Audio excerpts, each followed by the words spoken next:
Today's video was recorded on August 9th, 2022, and this is the fourth in our series on the Transfiguration. In today's lesson, we're going to look at the Transfiguration through the lens of Mystical Judaism and a concept that's known within Mystical Judaism as the Adam Kadmon, or the original man. Now, this concept was known by different phrases in the first century, and the phrase that Paul uses in his letter to the Corinthians is heavenly man.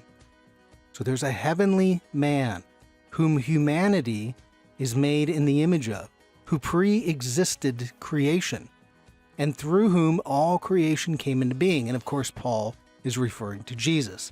So this is going to be our main topic, and you'll see, God willing, how these things are connected. Now, just a couple items before we start. Don't forget to get the class notes. There's a link below in the description section. Those class notes will help you follow along and keep your thoughts organized. The second thing is, we always appreciate it if you hit that thumbs up button if you're watching on YouTube, or if you're listening to the podcast version, that you give us a 5-star rating.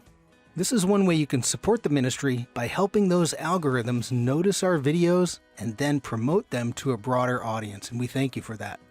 Now, finally, you can also support our ministry through smile.amazon.com, and that is part of the Amazon Foundation. So the Amazon Foundation will donate on your behalf each quarter to Fig Tree Ministries when you shop using smile.amazon.com.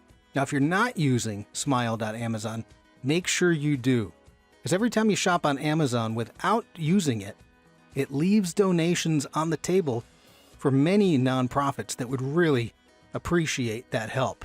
So make sure you always shop with smile.amazon.com, select Fig Tree Ministries as your donation partner, and we've included a direct link that will attach Fig Tree Ministries to smile.amazon, and that'll make it a little bit easier for you. You can find that in the description section below.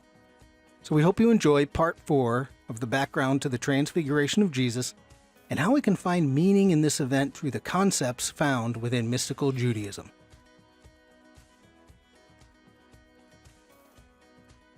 All right, folks, let's get started tonight. We are going to be, this is the 4th in our series on the Transfiguration. The title of this one is The Heavenly Man, and God willing, by the time we complete this journey tonight, you'll understand a little bit more about that phrase that Paul is going to use in his letter to the Corinthians.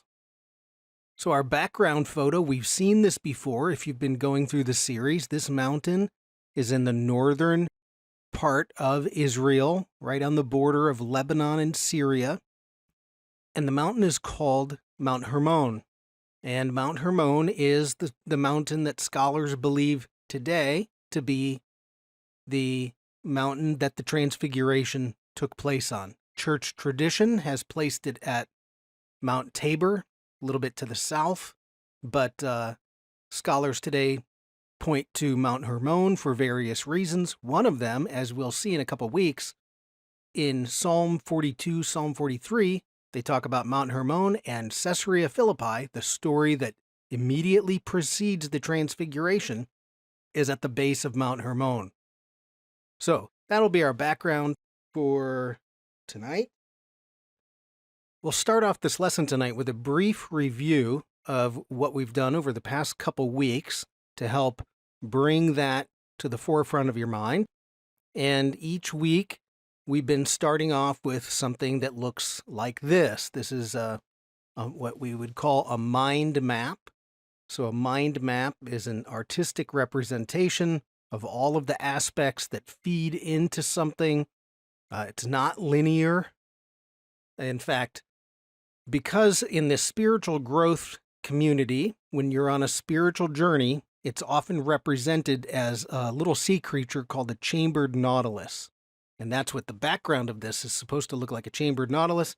And therefore, I put my mind map in the form of a chambered nautilus. It's not linear. It's like circular, and they're all flowing in a way around that Transfiguration event, and they're all feeding in information to help us understand what's going on. So we started a couple weeks ago with Exodus 24, and there's two places in Exodus 24 and 34, that the Transfiguration is tying to. And very important, because the first century mind, the first century Jewish mind, the Exodus is everything to them, and Moses is everything to them. So when Jesus shows up and does stuff, and the gospel writers write about it, they do it in a way that's pointing you back to the Exodus story, and then their actions and the writing encapsulates the meaning from the Exodus story. So Exodus 24, Moses and 3 named disciples ascend a mountain to see God. What do we have in the Transfiguration? Well, Jesus and 3 named disciples ascend a mountain to have the revelation of the Transfiguration happen. And then Exodus 34 was when Moses has his own type of transfiguration event where his face is radiating light. So those two are immediately going to be connections within the Transfiguration story. We added that through all of that, and even last week, we looked at rabbinic thought. Rabbinic thought is at the base of this because rabbinic thought takes us closer to the first century Jewish thinking, particularly about the stories of the Bible. And first of all, first century thinking is Eastern. We're Western. That's different. It's even different thinking than the Greeks there in, say, Athens, or the way the Romans thought philosophically. So looking at the rabbinic thought about these stories helps us understand something that's going on there in the first century. Then the last lesson we did was on a theological concept in the first century that had to do with the first Adam and the last Adam. And Paul uses this concept in both the book of Romans and in Corinthians. And the last Adam, which is in the age of the Messiah, or the Messiah, is going to restore the glory that was lost by the first Adam when he sinned. And we saw that last week, that they're clothed in the glory of God and they're radiating light. And what we see in the Transfiguration, of course, is radiating light, the glory of God, through Jesus. And again, that points us back to that first Adam. And then this week, we're going to connect. We're actually still going to be inside this model of the first Adam and talk about the heavenly man. And that's another theological concept from the first century. So that one is right here on our mind map. And that one's going to we're going to rely on some Second Temple period writings for that to help us understand exactly what's going on. But the heavenly man will come from the same verses in Corinthians as the first and last Adam. Okay, so there's a bit of review and what we're going to be doing, God willing, tonight. Okay, so today's lesson, I don't know if this should be something that we would call, what would they call it? In a university, they might call it like a trigger warning or something. It's not really a trigger warning, but anyways, we're going to be dealing in mysticism, and particularly in Jewish mysticism. And anytime you move towards the mystical, it's fraught with danger for the misunderstanding that can take place. So, particularly when I'm talking about a mysticism that is Jewish mysticism, even doing an entire series on the Transfiguration, you run the risk of confusion because it's mystical to an already difficult topic. If I dig too deep, too fast, and there can possibly be misunderstandings. So any mystical experience, by definition, is ineffable. You can't describe it. There are scientists or psychologists have been studying near-death experiences.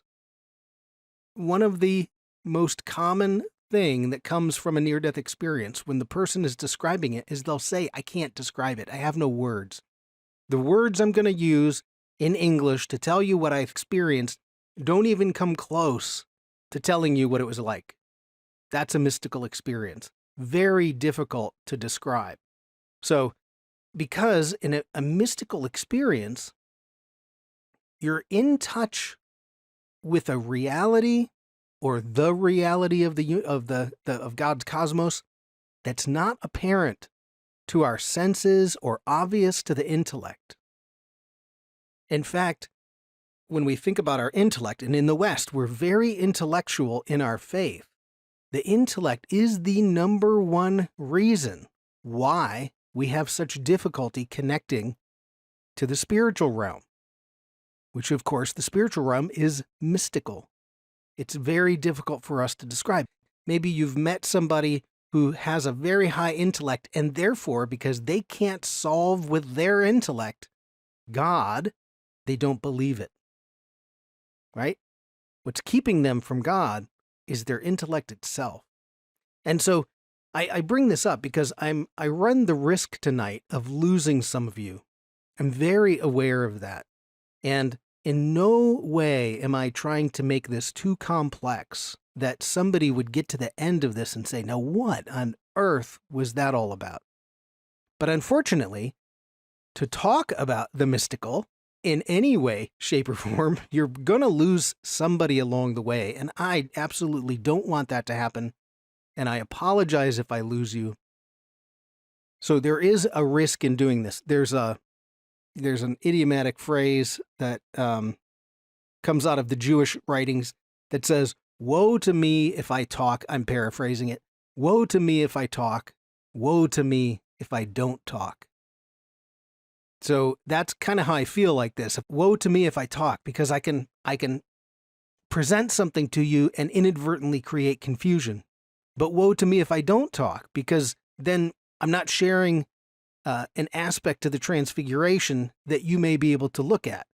And so that's what we're dealing with.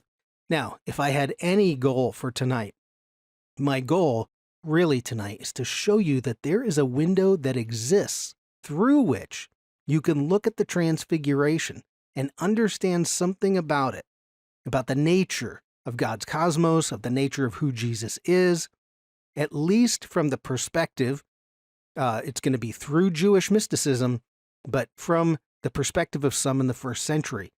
That's it. I want you to know that there's a window there. So if you walk away from this lesson tonight with nothing more than, I know there's a window that I could go look through, then good.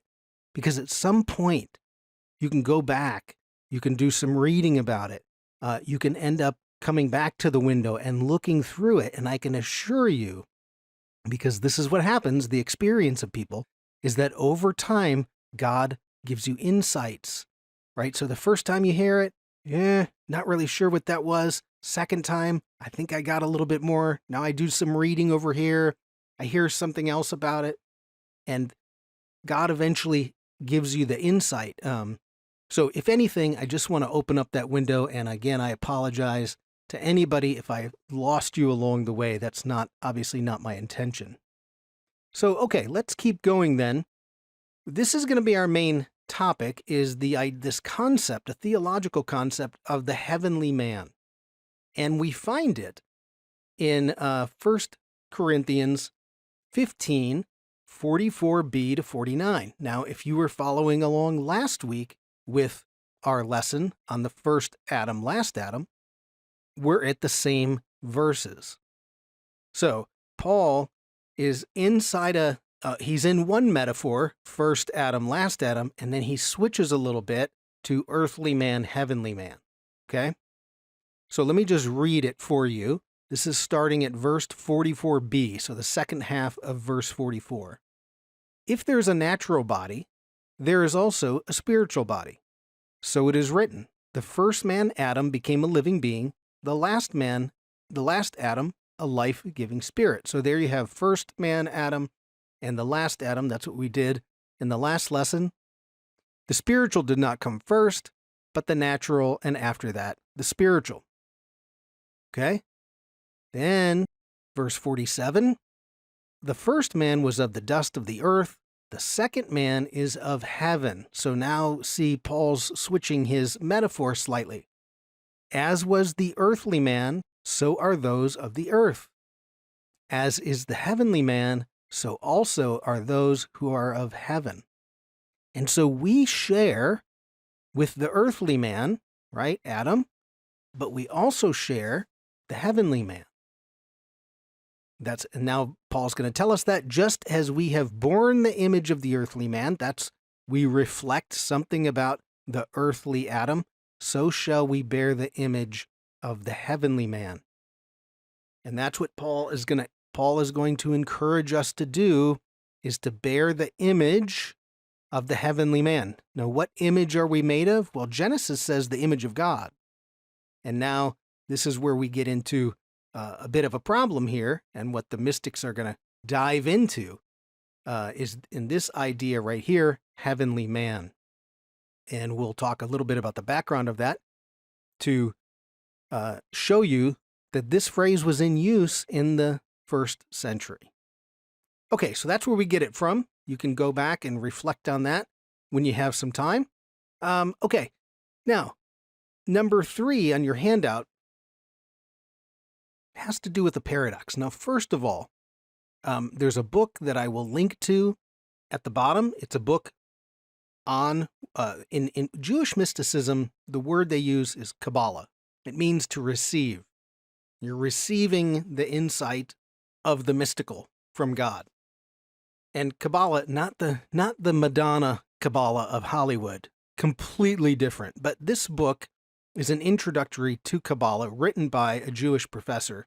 But anyways, one of the things he says is the mystics they live inside the paradoxes. They love to find a paradox.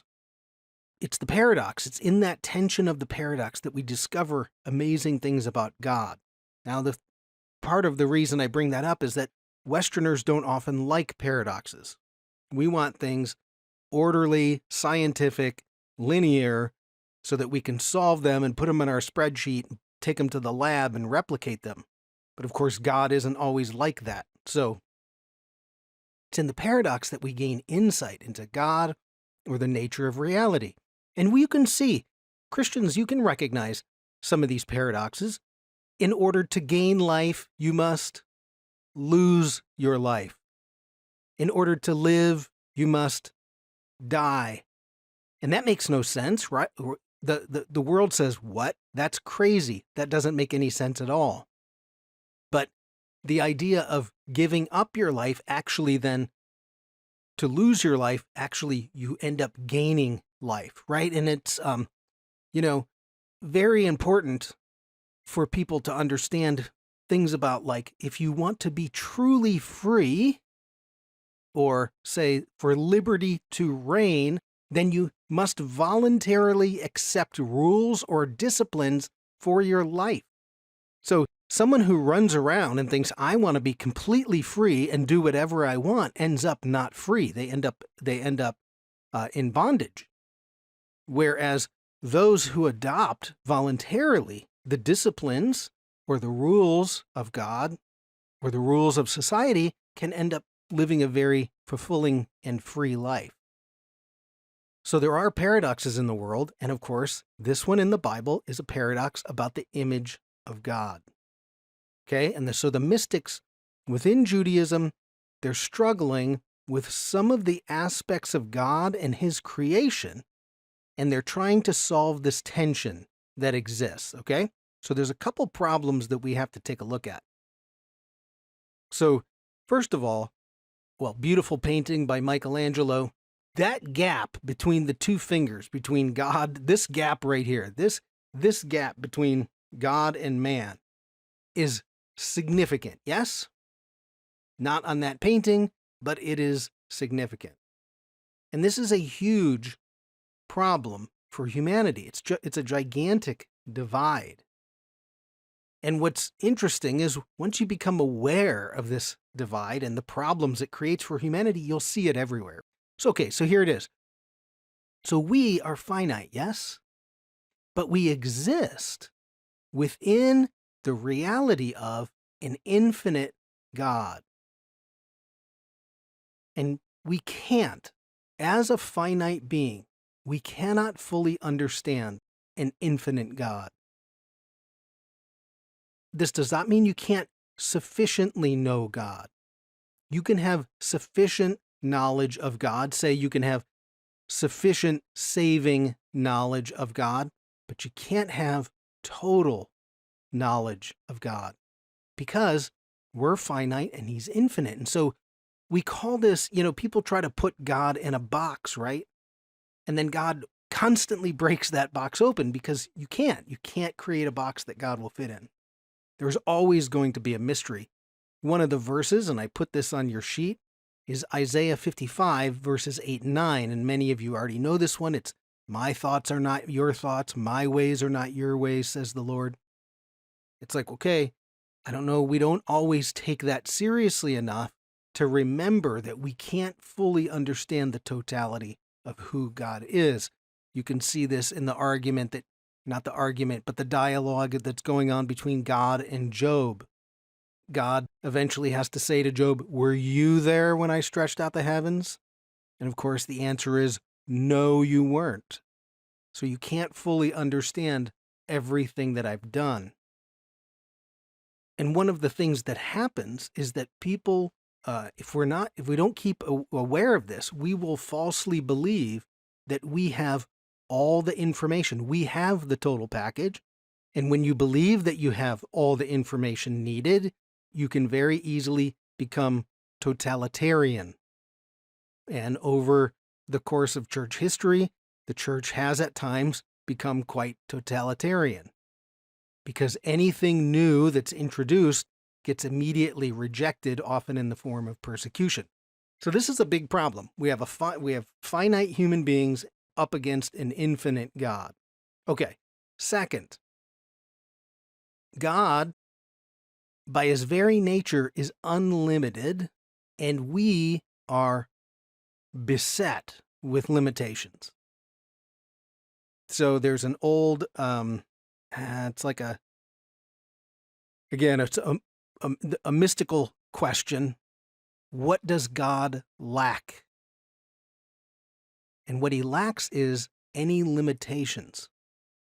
But we have all kinds of limitations.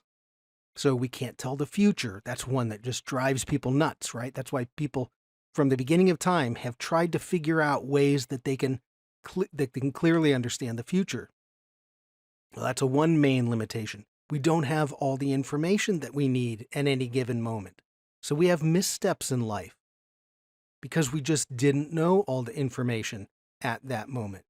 Those are all limitations. And when you bump up against a limitation, the sensation we get is suffering.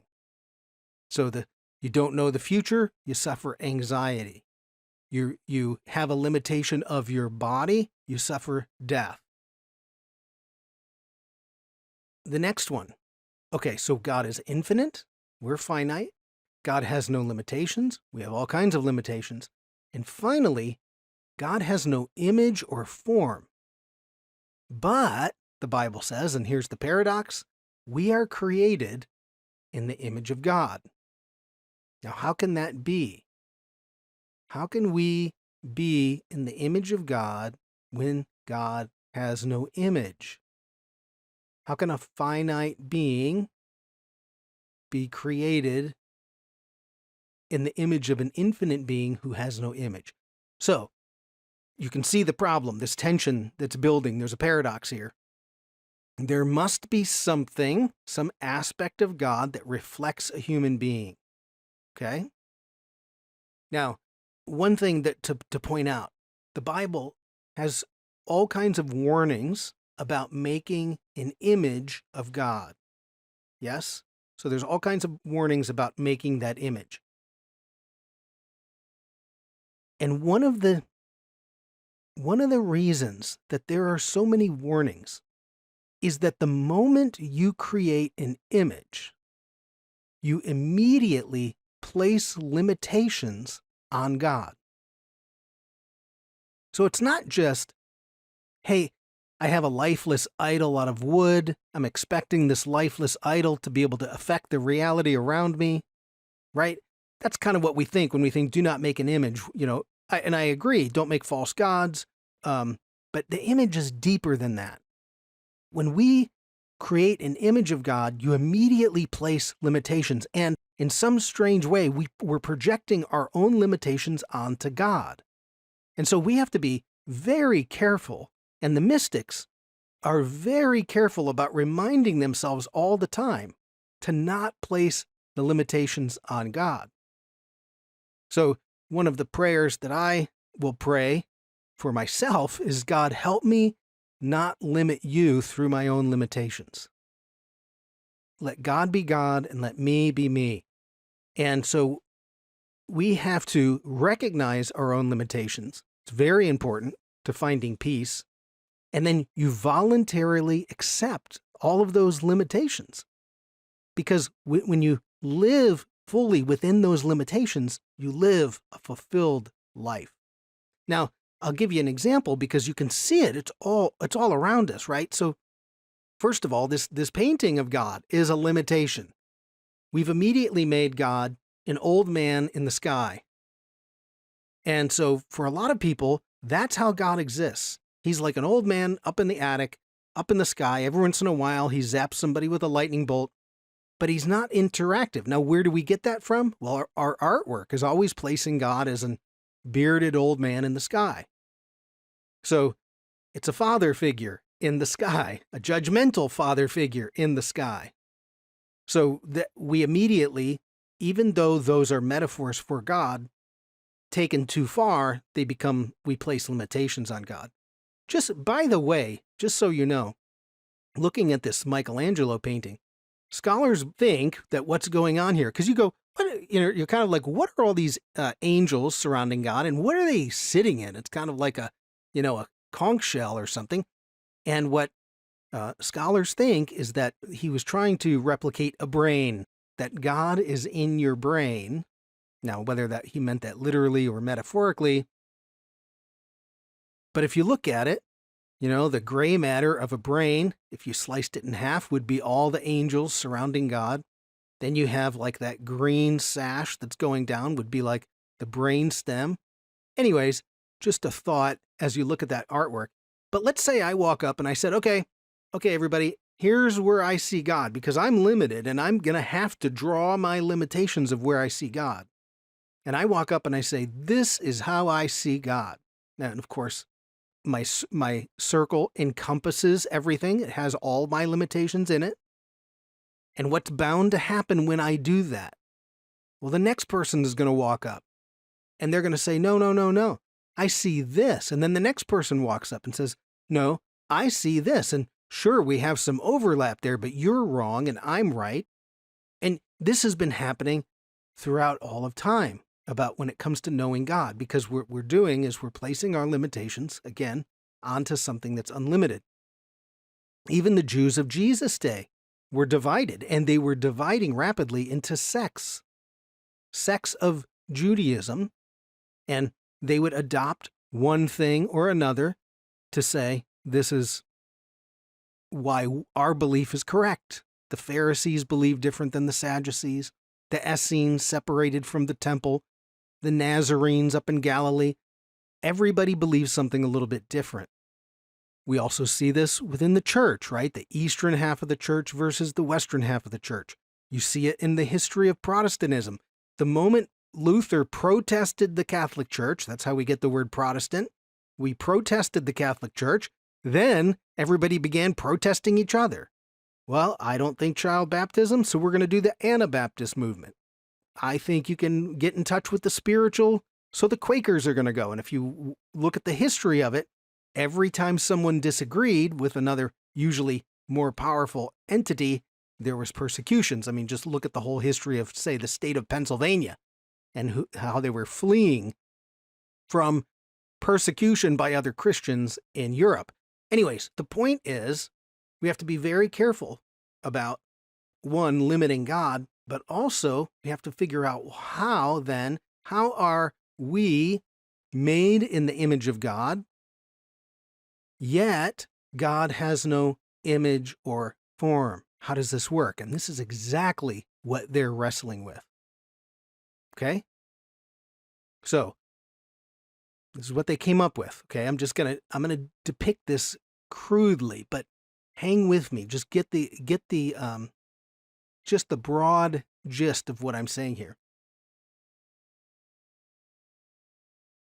So God has no image or form, yes?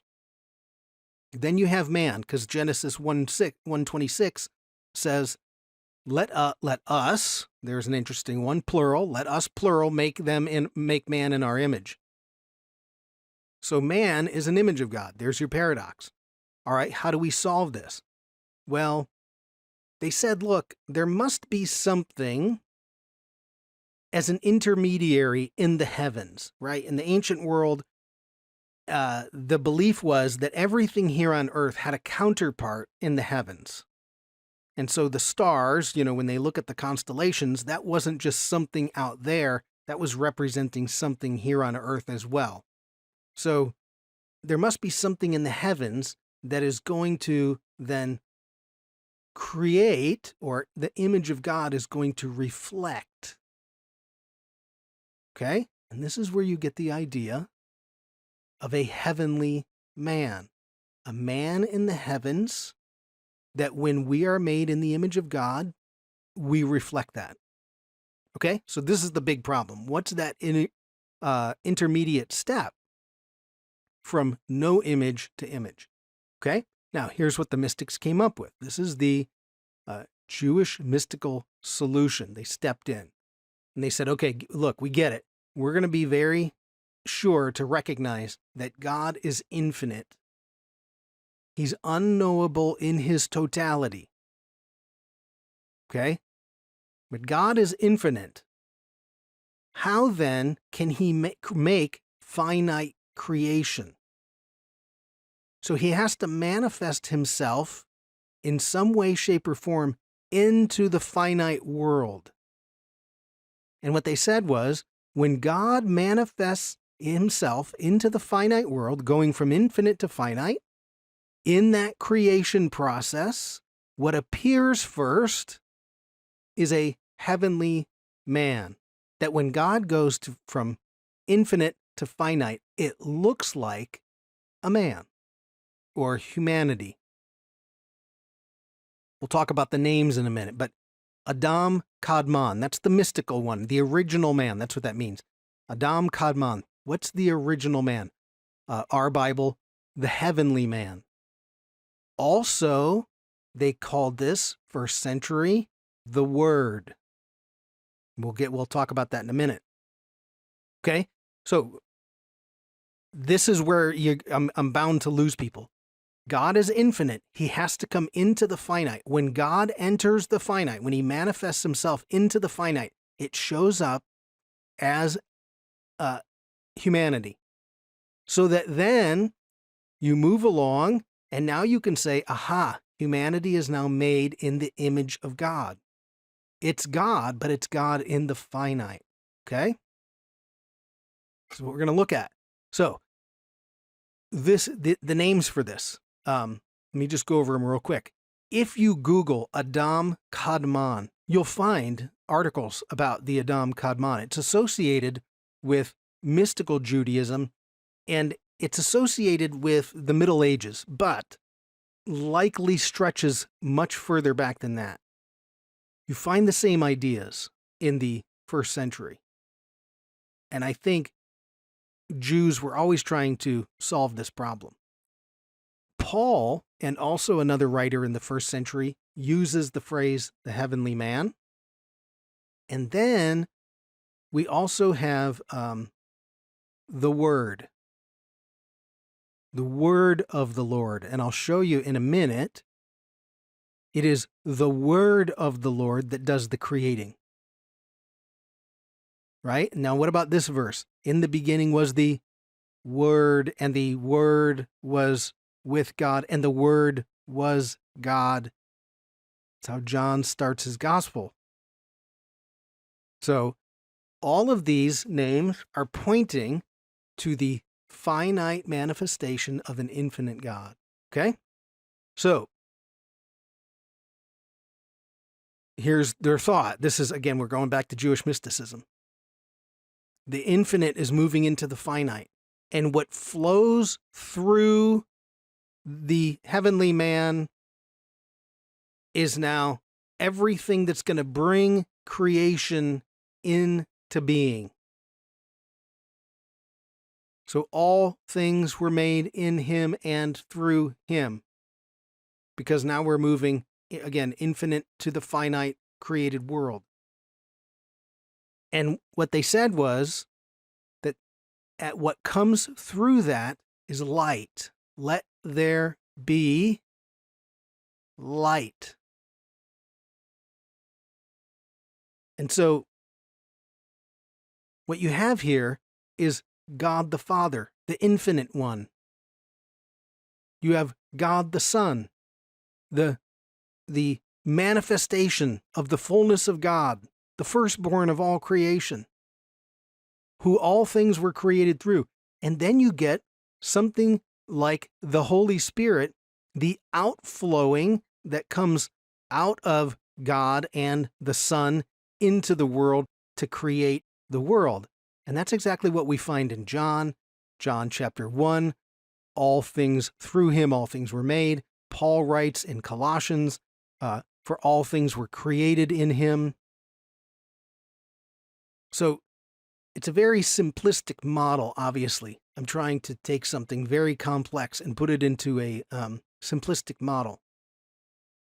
But I hope you can see at least what they're trying to do is solve a big problem with the nature of God and the nature of man and what Genesis says.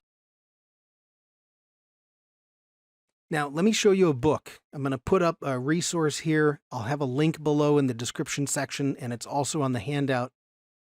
If you're interested in science, quantum physics, or any type of physics, really, and you're interested in mysticism, this is a great book, From Infinity to Man. Now, even just think about that title right there. You're going from the infinite to a human being made in the image of God. So this is from the Eduard Shyfrom, The Fundamental Ideas of Kabbalah Within the Framework of Information Theory and Quantum Physics. So that's one you can check out. Great resource. And you can see that's exactly what's happening, right? We start over here in the infinite, and we're moving all the way over to humanity made in the image of God. So just like the title of the book. Okay, this is the model right here. This is what we're talking about. Now, wouldn't it be great if we had some evidence of this in the first century to go along with it, to help bolster this argument? And of course, the answer is yes, we do. First century evidence. The first one, and these are all on your handout, and I've even got some quotes from Philo on your page 3 is 3 of his quotes. There's a Jewish scholar, Philo of Alexandria. I'll talk about him in a minute. Alexandria, Egypt. You have something called the Aramaic Targum. That's the Hebrew Bible translated into Aramaic. And then there's often a paraphrase that goes into that. And then, of course, our New Testament is going to be doing the same thing. So let's go in order. I'll look at first Philo of Alexandria, Egypt. He lived 25 BC to about 50 AD, so about 75 years. He is contemporary with Jesus and Paul and John, and would have been known in that Mediterranean world. And he uses the phrase, the heavenly man, to talk about God creating and whose image Adam is made in. And then he also uses the word. So both things are used by him in the first century, which means, and he's not using it as, let me explain what this is. This means that everybody around him already had the conceptual framework. And so when he talks about it, they already understand where he's going with that. Now, I'm not going to give you, for those watching the video, if you're only watching the video or listening on the podcast, I'm not going to give you the full quote. You'll have to go to the handout. It's page 3. Read the full quote. But let me just put a couple up here, a couple short sentences from Philo. So the first one This is allegorical interpretation of Genesis 2 and 3. He says, there are two types of men, the one a heavenly man, the other earthly.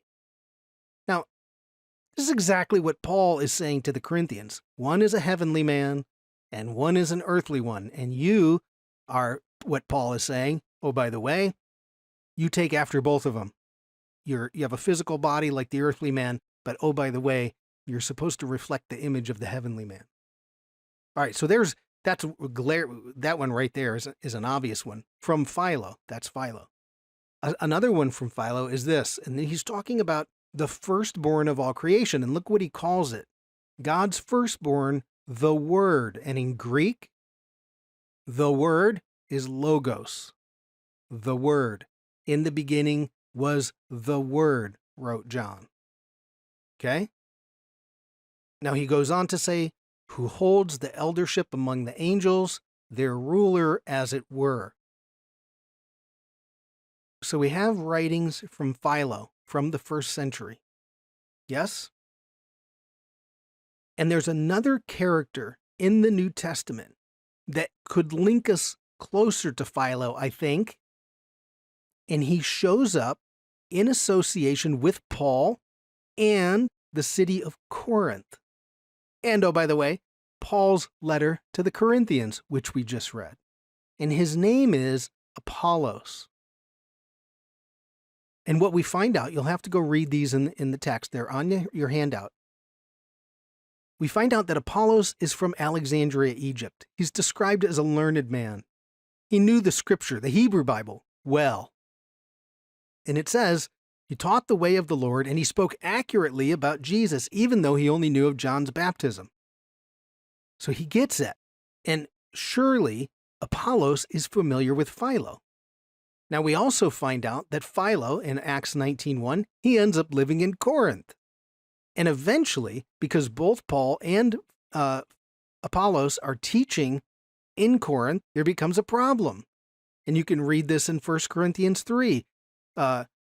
It's the whole thing about Paul's like, look, some of you say that you follow Paul. Others say that you follow Apollos, right? So they might be looking at Jesus and have slightly different variations, kind of like what we talked about. We look at the mystical and we talk about it in the only way that we can know it. And the next person walks up and says, well, I see it a little bit differently. And now you can see even in Corinth, during Paul's time, you get church division. Now, there's one more piece just about Apollos. If you don't know this, many Christians throughout the history of the church, like a guy named Martin Luther, believed, and it's just a general belief, that Apollos wrote the book of Hebrews. Now, we don't know because only God knows who wrote the book of Hebrews, but that was a common belief. Now, the whole point of this, what letter do we find Paul talking to folks about the heavenly man? It's in Corinthians. And so we've got a connection between Apollos from Alexandria, Philo of Alexandria, this discussion of the heavenly man. And Paul, when he talks to his audience in Corinth, they understand what he's talking about. Okay? So that's one of our witnesses from the 1st century. Another witness, these are called the Aramaic, they're called the Targums, and they're Aramaic Targums. Why? What on earth is a Targum? Well, it's a translation of the Hebrew Bible into Aramaic, okay? Just like we have the New Living Translation, or the NIV is an English translation of the Hebrew and Greek and sometimes Aramaic into English.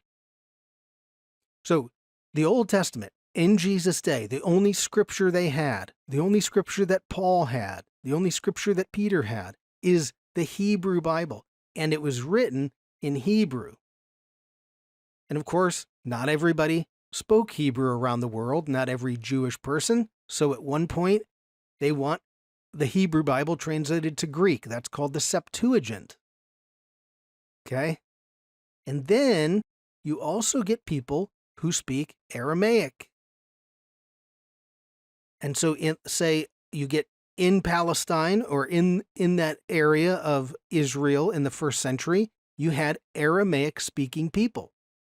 And so you would go to the synagogue, the scroll is in Hebrew, someone would read the Hebrew, and you would have someone next to them who reads the Aramaic, so the Aramaic-speaking people. And these are called the Targums. And what's really interesting, and this is very helpful to doing biblical studies because it helps us understand what the community thought about a particular phrase in the Hebrew Bible, because often when they take the Hebrew to Aramaic, they put it in a paraphrase. Now, this is exactly like the New Living Translation. The New Living Translation of the Bible is a contemporary paraphrase of the sentences. The King James is a more literal structure of the sentence, so can be sometimes awkward to read. But very often in the New Living Translation, they're paraphrasing. And that's what they're doing. And when they paraphrase, it's like adding commentary, but it's commentary that the community accepts as biblical interpretation. And your gospel writers are influenced by the Targums. There's a couple verses that are very important to the gospel writers in the Targum that you don't find in the Hebrew. So don't dismiss them too easily. And one example from the Targum, the Aramaic, is when you get to Genesis 1 and God is creating. It's different in the Aramaic than in Hebrew, and it has to do with the Aramaic word for word. The word. And the word in Aramaic is a word memra. Okay? So the word, Aramaic, memra. In Greek, the word for word is logos. In the beginning, the Logos was with God, and the Logos, or in the beginning was the Logos, and the Logos was with God, and the Logos was God. That's John writing in Greek. But in Aramaic, memra, okay? So I put this on your sheet so that you would have it and you can read it. This is from one of the Targums, and this is Genesis 1:1. And just notice how they paraphrase from the Hebrew. It says this, in the beginning, with wisdom. Now, why add that in, with wisdom? Where are they getting, in the beginning, with wisdom? Where are they getting that from? Now, that's obviously part of the paraphrase. But with wisdom, because that's what Proverbs tells us. Wisdom was there in the beginning, when the creation was happening. There must be some other aspect of God that's in the creating business. In the beginning, with wisdom, was the word, memra, of the Lord. And the word, memra, of the Lord created and perfected the heavens and the earth. So you can see it's a paraphrase.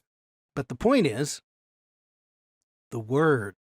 And the word, memra, of the Lord shows up hundreds of times in the Targum. Okay? It's like an aspect of God that does the finite creating. Now, this is, I'll show you a reference. Again, I'll put the links in the description section below. This is the Jewish Annotated New Testament. Great resource. Fabulous. Can't say enough about it. Resource. Really, it's only the New Testament. But there are a ton of footnotes, and they'll connect you to all of the writings that happen from not only the Old Testament, the intertestamental, the rabbinic writings. I mean, it's a treasure trove of resources. Also, you want to get the second edition, by the way. Make sure when you do this, if you go on Amazon, make sure you buy the second edition, because in the back of this Bible, the New Testament, are all kinds of essays, and the second edition has more essays. Great essays. They talk about the history, the Second Temple period, the how religion is developing over those times, the history of that part of the world. And in that Bible, in this, there is an essay by an author. He's a scholar at Berkeley, Daniel Boyarin, and it's called Logos, a Jewish Word. John's prologue as Midrash. Now, we'll deal with Midrash in a couple weeks, but he's going to write about this idea of the use of the word and how others wrote as well. So you can find a lot of what I'm telling you today in this essay. Also, by the way, I have a link on your handout to a website called Academia. You can sign up for that for free, and this is available because scholars will put their essays or research papers that are normally inside of maybe a certain publication, and they'll release them to Academia so people can read them. There's also a second article, bottom of your page, by Daniel Boyarin, and that one is available straight through the internet, and that's about Logos theology, okay? So you have those links. These are great if you have a chance to read them. But what's the point? What are they getting at? Well, they're getting at this idea of a heavenly man, something up in the heavens that is an aspect of God, divine, and yet is in the finite. Okay, it's how we create, and the way that the mystics describe this, and this is Jewish mystics describing it: the heavenly man, pure light. What do we see at the Transfiguration? That's what Jesus is revealing, the nature of who he is, and this is what I think.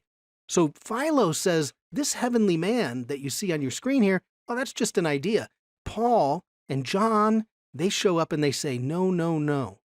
That is not just an idea. It is the person of Jesus of Nazareth. He is the heavenly man.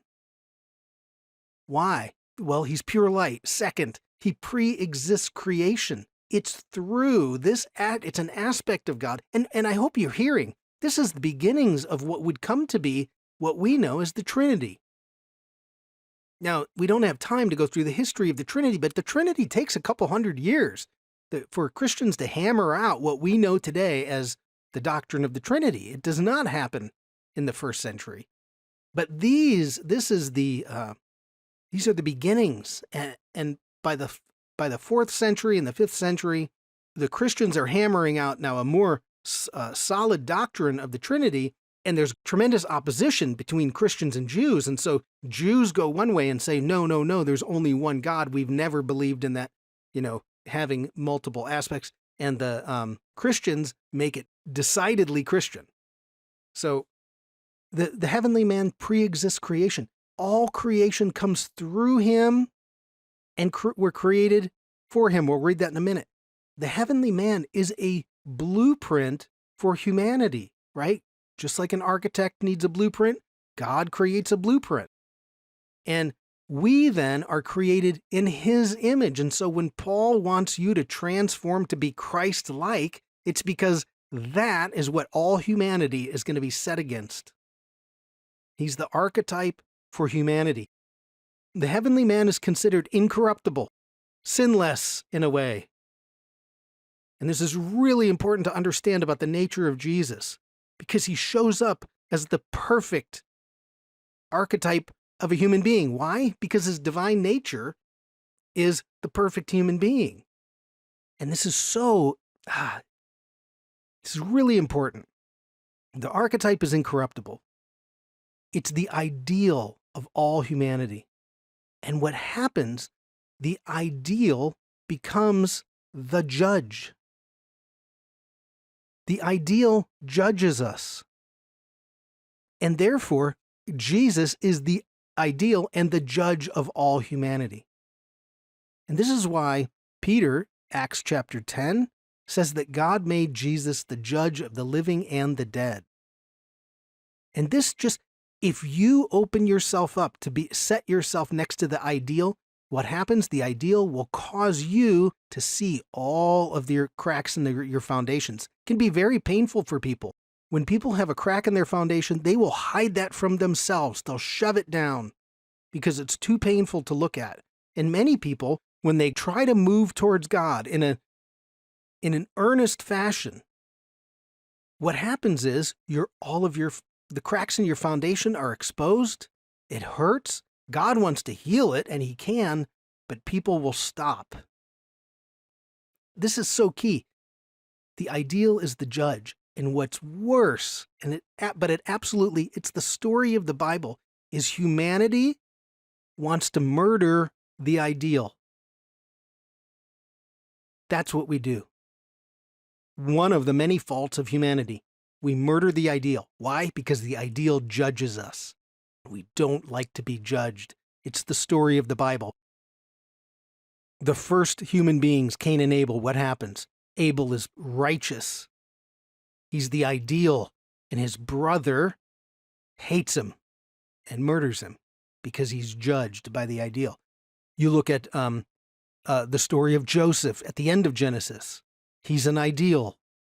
Everything he does is perfect. Drives his brothers nuts. They hate it because they recognize their own flaws because he's standing there. So what do? They try to kill him. And what happens to Jesus when he shows up? They try to kill him because it's exposing all the things that are wrong with yourself, and you get angry at the person who's appearing to be the judge, so you hang him on a cross. This is what humanity does to the ideal. And anybody who's been successful can know what can happen when people come at you with daggers out. Because you're exposing in them. You're not doing anything, but it exposes in them all of their fault lines. They hate it. Shame, too much shame, you get angry. Too much guilt, you get angry.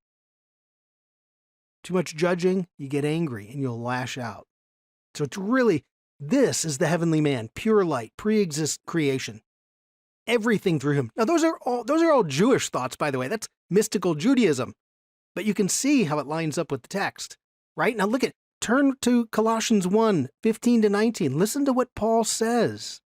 Now that you've got that idea, the Son is the image of the invisible God, isn't he? Isn't Jesus? He's the part of, take God from the infinite, put him in the finite, make an invisible God as an image, and what you get is the heavenly man. That's Christ. He's the firstborn over all creation because it's through him that everything is created.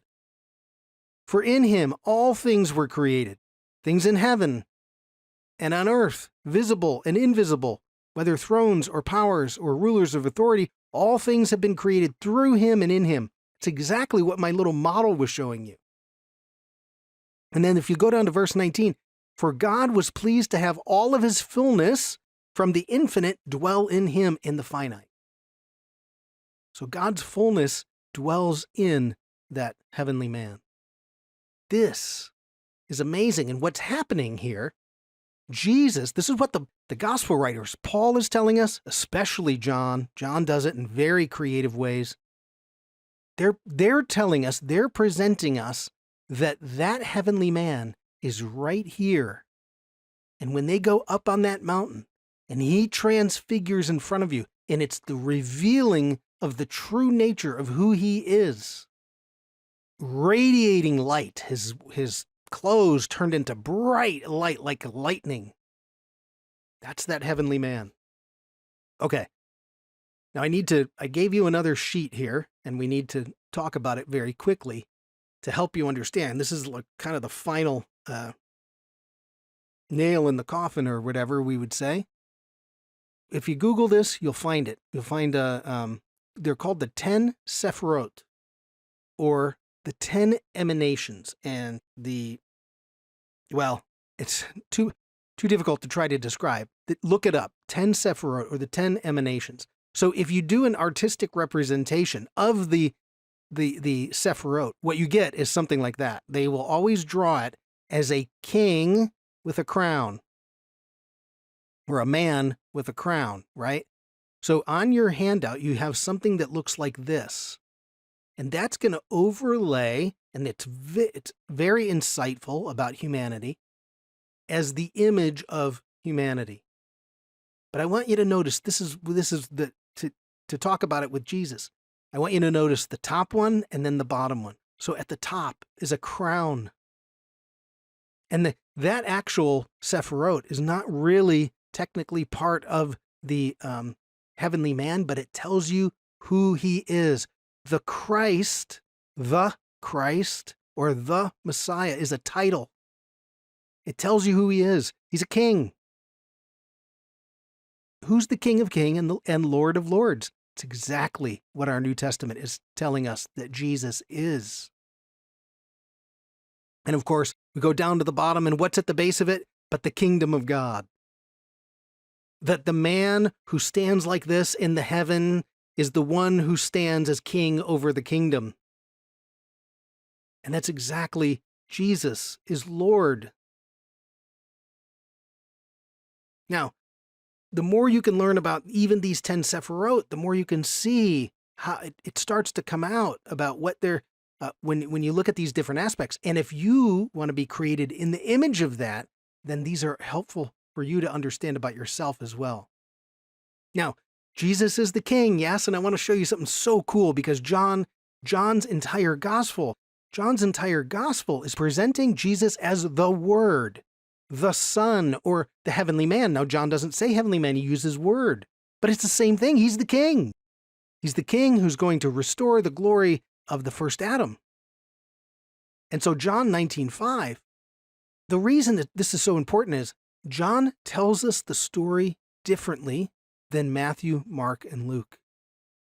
In Matthew, Mark, and Luke, the soldiers, after Jesus is with Pilate, the soldiers take him, they place the crown and the purple robe, they bow down and hail him, and then they take it off and they lead him out for crucifixion. But John tells it differently. And when he does, it's brilliant because there's a whole discussion between Pilate and Jesus about truth and about the king, and the crowd is saying, take him away, take him away. And then it says this, that Pilate led Jesus out. Jesus came out wearing the crown of thorns and a purple robe, and he's presenting him to the Jewish people. That's how John tells the story. So Jesus came out wearing the crown, and a purple robe is the robe of a king.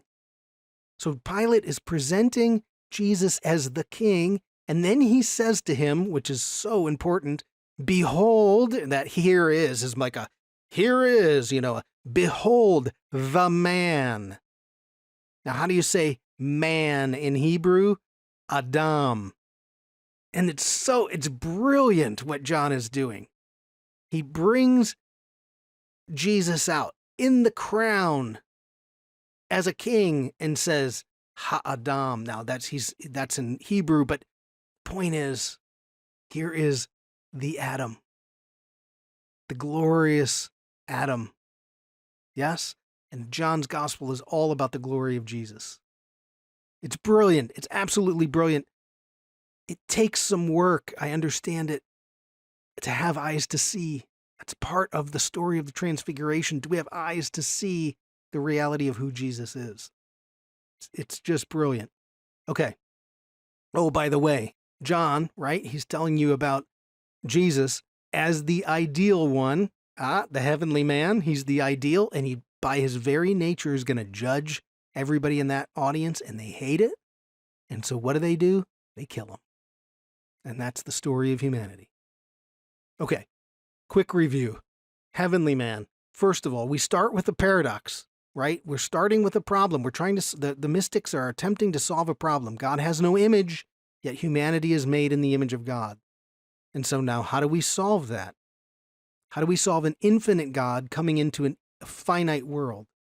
Well, they solved it with this intermediary heavenly man. And I'm not saying intermediary like it's not, it's part of God. It's like just like that it's so hard to understand what the Trinity is.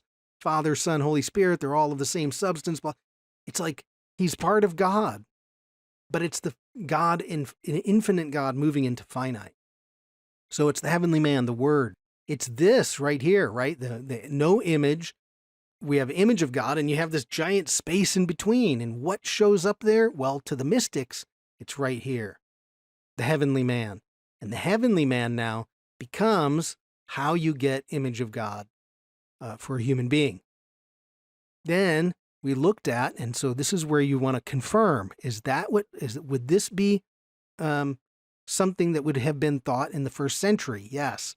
Philo of Alexandria.